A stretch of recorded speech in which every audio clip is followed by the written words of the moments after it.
So I am Edric, and we are Team Avondale ByteSyzed. So I've done 2 FTC events. Both of those FTC events, nothing on our robot has broken. We haven't had to touch any part of our robot because our robot was designed and 3D printed to be strong and durable and never crack, break. So at the beginning of the season, we were told that we could never 3D print a robot and we could never make a swerve drive work. But as you see, we did both. So we 3D printed a swerve drive, which is first of its kind, which we call an X drive. This X drive uses 2 Omni wheel modules and 2 regular swerve modules. The regular swerve modules use 2 motors due to money constraints. So at the beginning of the season, we were also challenged with, I bet you can't make a robot under $300. Well, we spent a total of $249 on our robot. This swerve drive is special because no one has ever created it before, and it helps us complete other in-game tasks.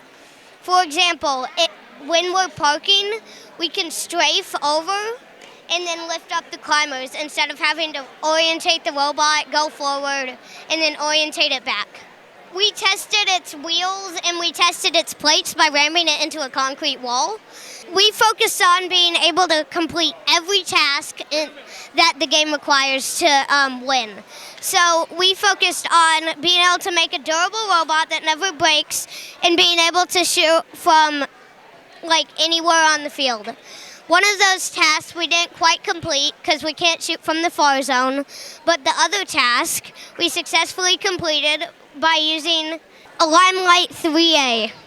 This Limelight 3A speeds up the shooter to the correct speed, and it makes us super accurate when shooting our balls. My favorite part about the season was probably basically proving the people wrong that I can make a robot that's under $300 and fully 3D printed and has a swerve drive. So funny thing about my swerve drive, another team gave me a little hint to the swerve drive. So they gave us a hint of using motors instead of servos because motors don't require absolute encoders, and you can just not use regular off-site and aftermarket encoders. Meanwhile, servos, you have to use those aftermarket encoders, and you have to find a way to integrate them into your design. We can't have 8 motors on our robot just for our chassis. So we decided to use 4 motors for 2 swerve modules, and then these Omni modules act as casters so that they can go in any direction. We learned this Omni direction because one day our team was just kind of playing with Omni wheels, trying to figure out what we can get them to do, and we figured that, well, if we can get them to go in any direction, then can't we just use 2 swerve modules and use these as basically casters?